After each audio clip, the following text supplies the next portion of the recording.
Next, cytotaxonomy.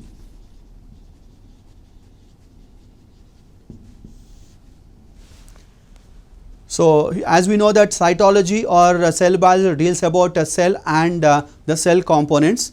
So there is a lot of variation that is observed in the chromosome number, chromosome size and chromosome related activities from one species to the other species. Like first one, the number of chromosomes,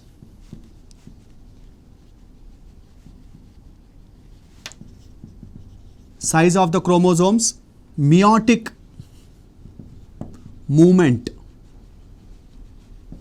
of the chromosomes. Likewise, a lot of characters may be differing related to the chromosomal aspects. So based on that changes or the variations, the plants are categorized into various groups. That type of categorization or dividing the plants into various groups based on the all these aspects of the chromosomes is called as a cytotaxonomy. So in this one we know that herbaceous plants are more advanced when compared to other ones which contain large number of chromosomes.